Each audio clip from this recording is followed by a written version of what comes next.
At our New Year's celebration, my daughter-in-law posted a video calling me the poor old man in cheap clothes.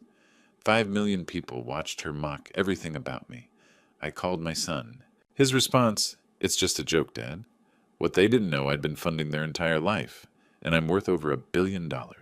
The $2.5 million trust I'd set up had one condition they just violated.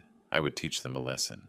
At their first anniversary party, 300 guests watched as my lawyer stood with documents. The confrontation broke the internet.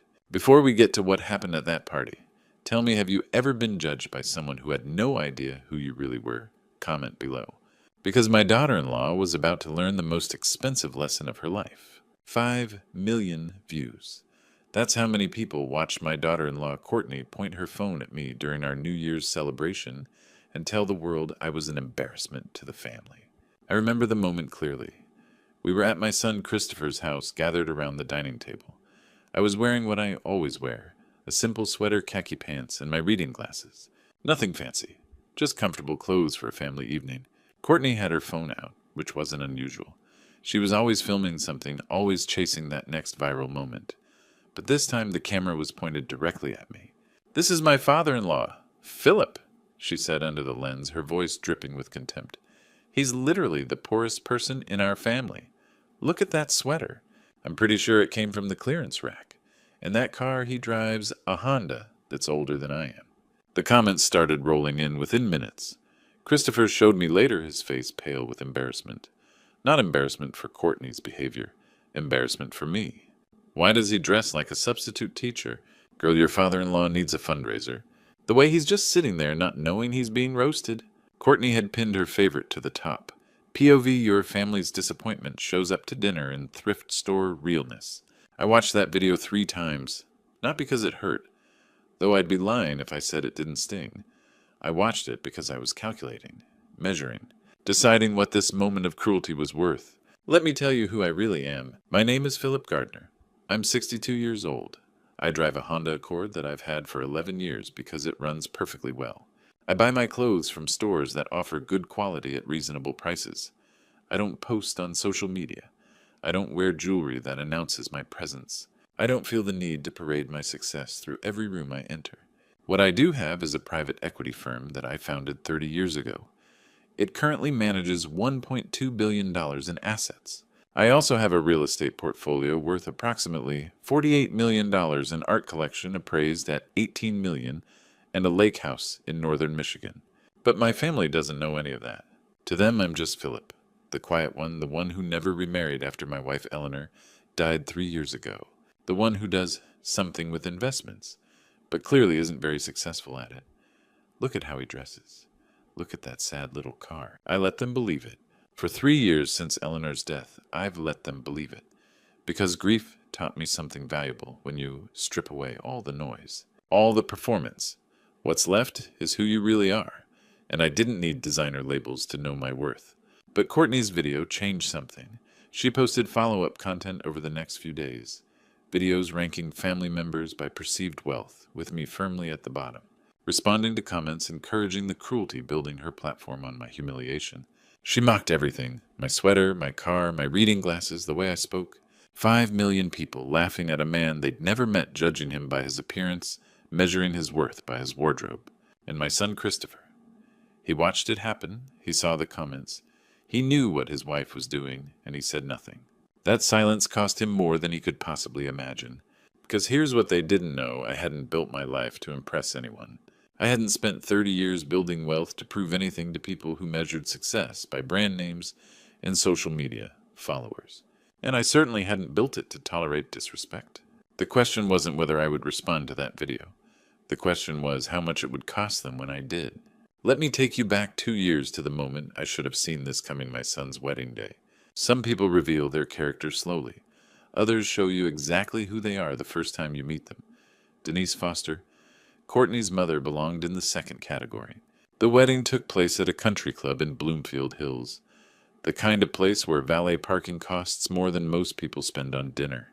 Denise had insisted on it. There were ice sculptures, a live band, a designer wedding dress, and an open bar stocked with top-shelf liquor. I paid for most of it. Not because they asked, they never even knew. I routed the money through accounts they couldn't trace. Christopher was my son. It was his wedding day, and even though Eleanor had been gone less than a year, I could hear her voice. Family takes care of family, Philip, even when they don't deserve it. That day I watched Denise work the room. She made sure everyone noticed her designer dress and jewelry. She assessed people with glances measuring their worth by watches, shoes, and cars. Courtney was a younger reflection of her mother. 24 years old, freshly graduated with a communications degree and a social media following, she treated like an achievement. She spent half the reception taking photos, positioning herself in front of the most expensive decorations. I sat at my table in a suit and watched my son. Christopher couldn't take his eyes off his new wife. He was smitten. I remember thinking this won't end well. But he was my son, my only child. After losing Eleanor, he was all I had left. So I helped them, quietly, the way Eleanor would have wanted. When they needed a down payment for their first house, I made sure they qualified for a special grant, through a foundation I controlled. When Christopher's student loans came due, an anonymous benefactor paid them off. When their credit cards maxed out furnishing that house, a mysterious cash gift appeared with a note about a distant relative. I did it because that's what fathers do. We protect our children. We create opportunities. We hope that love and support will guide them toward becoming better people. Over the next 2 years, I watched Christopher change. He began to care about brands and appearances, about what his social media-obsessed wife and her materialistic mother thought of him. He stopped calling just to talk. Our dinners became less frequent, and when they did happen, Courtney was always there steering the conversation, making remarks about my clothes, my car, my quaint house. I told myself it was normal. I had taken precautions. Years earlier, I had established legal protections, conditions, and safeguards designed to ensure that what I'd built would go to people who understood its value, not just its price. I never imagined I would need to use those protections against my own son. For 2 years, I watched him become someone I didn't recognize. Someone who measured success by follower counts and designer labels. Someone who chose keeping his wife happy over standing up for what was right. Then came the New Year's video. The mockery itself I could have endured. 5 million strangers laughing at my sweater, my car, my glasses. I've lived long enough to know that opinion is just noise. But what came after what my son said when I gave him a chance to make things right is what made my decision final. 2 days after watching my humiliation go viral, I did what any father would do. I gave my son a chance to make it right. I called him. I've learned you can forgive many things in life. Mistakes, poor judgment, even moments of weakness. But when someone you raised tells you that you deserve to be mocked, that's not a mistake. That's a choice. Christopher picked up on the third ring. Music played in the background. Courtney's laugh echoed through the speaker. "Hey, Dad, what's up?" "We need to talk about Courtney's video." The music faded. He'd moved to another room. "Dad, come on, it's just social media. Nobody takes that stuff seriously. 5 million people watched it, Christopher. 5 million people laughing at me. It's just a joke." That's how her generation communicates. I closed my eyes. It felt personal when she called me an embarrassment to the family. "You're being too sensitive. She didn't mean it like that. Didn't she?" I kept my voice steady. "Your wife mocked my clothes, my car, my glasses, then encouraged people to leave cruel comments. She's still posting about it, building her platform on humiliating me." Silence. Long enough that I wondered if he'd hung up. "Look, I'll talk to her, okay? But this is her job. This is how she makes content. It's not really about you." "Then what is it about?" "Entertainment. Engagement. You wouldn't understand. It's a different world now." Something inside me went cold. A door closing that would never open again. "I'm asking you directly, son. Are you going to defend your wife or defend your father?" The pause stretched. I could hear him breathing, choosing. Dad, honestly." His voice had changed, harder. "You could dress better, drive a nicer car. You look struggling, like you can't afford anything better. Can you blame her for thinking that?" 8 words that cost him everything. "Can you blame her for thinking that?" Not she was wrong, not "I'll make her take it down," not even "I'm sorry." He believed I deserved it. "Thank you for clarifying," I said quietly. "Goodbye, Christopher." I ended the call before he could respond. 20 minutes later, my doorbell rang. Daniel Fletcher stood on my porch with his laptop. We'd been business partners for 30 years. He knew my face well enough to read what had just happened. "You called him." I nodded. "How bad?" He thinks I deserve it. Daniel's jaw tightened. He came inside, set his laptop on my kitchen table. It's worse than you know. She's posted 3 more videos since New Year's. Look, the screen filled with Courtney's face. Video after video. Her responding to comments with laughing emojis, pinning the cruelest ones to the top. She'd turned me into a recurring joke, a character in her content strategy. This isn't just one mistake, Daniel said. This is sustained, calculated, and your son is letting it happen. He looked at me carefully. If you're going to respond, we need to do it strategically. I stared at the screen, at my daughter-in-law profiting from my humiliation, at the comments my son thought I earned. That's when I knew. This wasn't about Courtney anymore. My son had made his choice, and I had to make mine. The inheritance I'd protected for him his entire life, he'd just surrendered it with 8 words. I thought I'd hit bottom when my son chose his wife over me. Then 3 days later, my phone rang again. It was Denise Courtney's mother, and she had a proposition. Denise Foster didn't call to apologize. She called to negotiate. That's when I realized this wasn't just cruelty. It was calculated. Philip, I'm absolutely mortified about what Courtney did. That video was completely inappropriate. I waited. I've been thinking about how to make this right. My consulting firm is expanding. We're looking for investors. $500,000 would give you a significant stake. And in return, naturally, I'd talk to Courtney. Those videos would come down. Perhaps she'd even post an apology. Mother to daughter, you understand. Extortion wrapped in a business proposal. You're asking me to pay $500,000 for my daughter-in-law to stop humiliating me. I'm offering an investment opportunity. What Courtney does is separate, though I'm sure we could work something out. I'll have to decline. Her voice hardened. You're really going to destroy your relationship with Christopher over a silly video? Over your pride? I'm not destroying anything, Denise. Goodbye. An hour later, I sat across from Roland Whitfield in his law office. 23 years we'd worked together. He'd structured my business, managed my estate planning. He was meticulous, ethical, and unforgiving about violations of trust. I showed him everything. The viral video, follow-up posts, comments Courtney encouraged, Christopher's recorded call. Michigan allows one-party consent. Denise's extortion attempt also recorded. Roland reviewed it all in silence. Clear breach, he said finally. The inheritance you established for Christopher was conditional on maintaining family honor and respect for the benefactor. The clause is explicit. I know. This isn't one mistake. It's sustained. The video, the follow-ups, his defense, now extortion. Multiple violations. He looked at me over his glasses. The inheritance is substantial. Life-changing. But these conditions exist for exactly this reason. He's my son, Roland. This will devastate him. Roland set down his pen. Eleanor established these conditions with you before she died, didn't she? I nodded. Eleanor had insisted. She'd seen how money changed people. She'd wanted protections. What would Eleanor say about this? I closed my eyes, saw her face, heard her voice from that day in this same office, weak but absolutely certain. She'd say that love without accountability isn't love. It's enabling. Then you know what needs to happen. Roland slid the forfeiture documents across his desk. Legal language that would dissolve Christopher's inheritance, redirect it to the scholarship fund Eleanor and I had established. Money for students who understood that character mattered more than appearance. My hand shook as I picked up the pen. Are you certain? I thought about Christopher's voice. Can you blame her for thinking that I thought about Denise's threat? 5 million people laughing.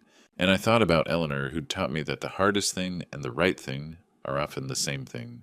I signed. The papers were done. The inheritance was gone. Christopher would learn about it in 3 weeks at his anniversary party. But first, my business partner, Daniel, had a plan that would change everything. After I signed the forfeiture papers, my hand was still shaking when Daniel sat across from me. Philip, he said, if we're going to do this, we need to do it right. The same weapon she used against you, we can use it for justice. Over the next 3 weeks, he showed me how. Daniel Fletcher had been my business partner for 30 years. He understood something I hadn't in this new world. Silence isn't golden. Documentation is. Social media destroyed your dignity, he said, opening his laptop at my kitchen table the next morning. But it can also restore it. We just need to control the narrative. He showed me what he'd compiled, every cruel video Courtney had posted since New Year's. Every comment she'd encouraged, every laughing emoji she'd used while people mocked me. There was the recording of Christopher's call and the recording of Denise's extortion attempt, all legal under Michigan law. This isn't about one viral video anymore, Daniel said.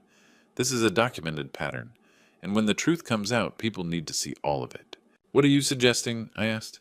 We document the confrontation, professional quality, multiple angles, and we make sure the world understands what actually happened. I stared at the screen at my daughter-in-law smiling as she profited from my humiliation. This feels wrong. Necessary, Daniel replied. She put you on display for millions. They deserve the truth. Over the next 3 weeks, Daniel transformed what could have been a quiet family conversation into a calculated operation. He brought in cameras, audio systems, and editing software I barely understood. He scouted the anniversary venue, a rooftop space in downtown Detroit, that Christopher and Courtney had rented for their celebration.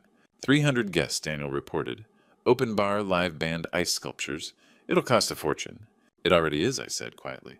I'm sure I'm paying for it somehow. Daniel looked at me.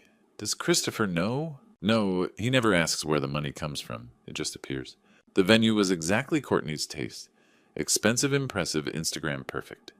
Daniel toured it with the event coordinator, explaining he was arranging professional photography as a gift. The coordinator was thrilled and promised full access. They won't notice anything, Daniel assured me. This is normal. I watched him work with mixed gratitude and unease. Eleanor and I had lived quietly, never seeking attention. Turning my son's anniversary party into a public reckoning felt deeply wrong. Daniel, I asked one evening, can't we just tell him privately? He stopped and looked at me. Philip, she humiliated you publicly. Christopher defended her.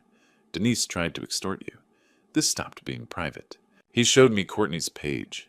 She'd posted another video ranking family members by success. I was still last. That familiar cold settled in my chest. They need consequences, Daniel said, public ones. I thought of Eleanor. She would have hated this, but I could hear her voice clearly. Accountability matters. All right, I said, do it. The party was scheduled 3 weeks after New Year's, 3 weeks after the video that started everything. Christopher and Courtney were thrilled, posting countdowns, inviting 300 guests they wanted to impress.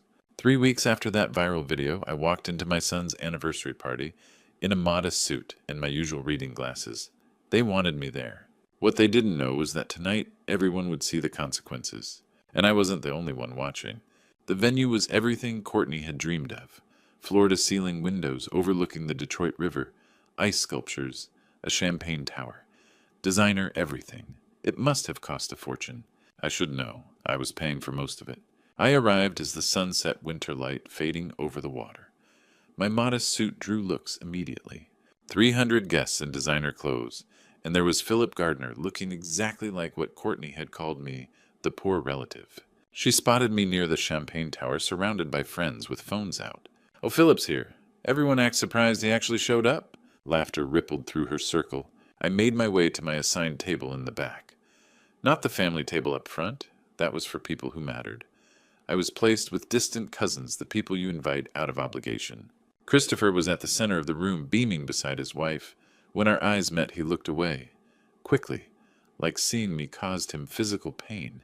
Denise stood near the bar in her designer dress. When she saw me, her expression hardened. Her extortion attempt had failed, and here I was, a living reminder.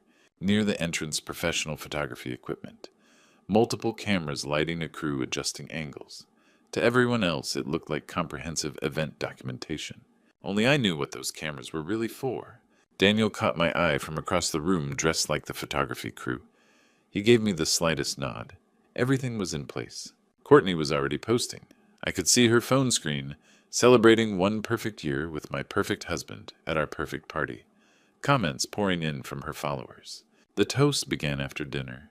Friends stood praising the power couple, Christopher's success, Courtney's growing influence, their beautiful life together. Then Christopher gave his own toast. He thanked his friends, Courtney's mother, the venue staff, his college roommate who'd introduced them. He thanked everyone except me. The omission was so obvious that people at my table shifted uncomfortably. Courtney beamed at him. When he finished, she stood and kissed him dramatically for the cameras. Then she took the microphone. This year has been absolutely incredible. Christopher and I have built something so special, a life that's authentic and real and aspirational. She gestured around the venue. Look at this. This is what success looks like. This is what happens when you work hard and stay true to yourself. Her voice dropped slightly loud enough for nearby tables. At least the venue turned out nice, unlike some people's houses. Laughter from her inner circle. More phones capturing her cleverness. I sat quietly, hands folded, wearing my modest suit, my reading glasses, looking exactly like what they thought I was. Roland Whitfield stood near the wall, gray suit, blending with the elegant decor. Our eyes met. He raised an eyebrow. "Are you ready?" I nodded once. He began walking toward the front, carrying a leather portfolio, moving with purpose. The conversations didn't stop immediately. People were still laughing, drinking, taking photos. They had no idea. Roland reached the microphone. Courtney had just stepped away, returning to Christopher's side, both glowing with satisfaction. The room slowly went quiet as people noticed the older man in the gray suit, waiting. All eyes turned toward him. I took a deep breath. This was it. Comment justice if you want to see how this played out, or too harsh if you think what I did next crossed a line. Either way, you need to hear what happened when that lawyer opened his briefcase in front of 300 people. Roland Whitfield didn't smile. He never smiled. He simply opened his leather portfolio and began to read. "Good evening. My name is Roland Whitfield. I serve as trustee for the Christopher Gardner Inheritance Trust." Courtney's eyes went wide. She grabbed Christopher's arm. "Oh my God, is this happening right now?" Phones came out across the room. Guests leaning forward, expecting a generous surprise. Roland's expression didn't change. The trust was established by Philip Gardner with contributions made over 30 years. The current value is $2.5 million. The room erupted. Courtney screamed, hands flying to her mouth. Christopher stood frozen, staring. He'd never known there was a trust. $2.5 million. Courtney looked at me across the room, at my modest suit, my reading glasses, and I saw it dawn on her face. The poor father-in-law wasn't poor at all. However, that single word cut through the excitement like a blade. The room went still. The trust was established with specific conditions. The beneficiary must demonstrate behavior consistent with family honor and respect for the benefactor. Any public conduct inconsistent with these values may result in forfeiture. Courtney's smile was fading. Christopher's face had gone gray. Oh, on the 1st of January, a video was posted to social media in which the beneficiary's spouse publicly mocked Philip Gardner. The video received over 5 million views. Multiple follow-up videos were posted and cruel comments were encouraged. Courtney's hands were shaking. Phones that had been raised for a happy moment were now capturing something else. Additionally, when Philip Gardner contacted the beneficiary to address this, Christopher Gardner stated, quote, "Can you blame her for thinking that? You could have heard a pin drop." This confirmed that the beneficiary not only condoned the public humiliation, but agreed with it. Christopher made a sound between a gasp and a groan, his own words condemning him. Therefore, pursuant to the forfeiture provision, the trust has been dissolved. The assets have been redirected to the Eleanor Gardner Memorial Scholarship Fund for first-generation college students. For 5 seconds, nobody moved. Nobody breathed. Then Courtney screamed, "No, this can't be happening." Christopher just stood there, mouth open, no sound. Denise pushed through the crowd. "You can't do this. That money belongs to Christopher." "The money belonged to the trust," Roland said calmly, "which belonged to Philip Gardner. As of 30 minutes ago, it belongs to students who understand that character matters more than appearance." 300 phones were raised, capturing every moment. Courtney's face twisted with rage and disbelief. Christopher's shock. Denise's fury. But they didn't know something. Those phones weren't the only things recording this moment. The world was watching. Courtney was screaming. Christopher stood frozen. Denise was shouting at Roland, demanding he undo what couldn't be undone. Daniel stepped forward calmly, tablet in hand. He touched the screen, and suddenly the venue's display monitors lit up. All of them, showing the same image, a live video feed of this very room, with numbers ticking upward in the corner. "Before anyone leaves," Daniel said, his voice cutting through the chaos, "I should mention something important." Every head turned toward him. This entire evening has been live-streamed. We currently have 3.2 million people watching in real time. The room went silent again. A different kind of silence. Shock layered on top of shock. Daniel gestured to the screens. The viewer count was climbing. 3.5 million, 3.8 million, 4 million. I've also compiled a documentary of the past 3 weeks. The screens changed, and there it was. Courtney's New Year's video, her voice dripping with contempt. "He's literally the poorest person in our family." Then clips of her responding to comments, laughing, encouraging the cruelty, pinning the worst ones to the top. A follow-up video where she ranked family members by success. Me at the bottom, naturally. Then audio. Christopher's voice on the phone. It's just a joke, Dad. Can you blame her for thinking that? Then another voice, Denise's. 500,000 would solve this whole ugly situation. The evidence played on every screen. Undeniable. Recorded. Witnessed now by millions. Comments were flooding the displays in real time. The poor father-in-law was the rich father-in-law. She fumbled $2.5 million for clout. This is the most satisfying thing I've ever seen. Courtney looked around wildly, seeing phones everywhere, hundreds of them, all pointed at her. Her influencer friends were backing away, distancing themselves on camera. The guests who'd laughed at me earlier looked horrified, now realizing they were part of the documentary, part of the evidence of cruelty. I stood up. The room quieted as I walked to the microphone. My legs felt steady, but my heart was pounding. This wasn't easy. None of this was easy. I still wore the reading glasses, Eleanor's reading glasses. 3 years ago, I began my voice quieter than Roland's had been, but it carried. My wife Eleanor passed away. These glasses were hers. I wear them when I miss her, which is every day. I looked at Courtney. She'd stopped screaming. She was just staring at me now, tears running down her face, ruining her perfect makeup. In your video, you called them sad old man glasses. You mocked them for 5 million strangers. You didn't know they belonged to the woman who taught me that character matters more than appearances. My voice cracked slightly. I let it. This wasn't about being strong. It was about being honest.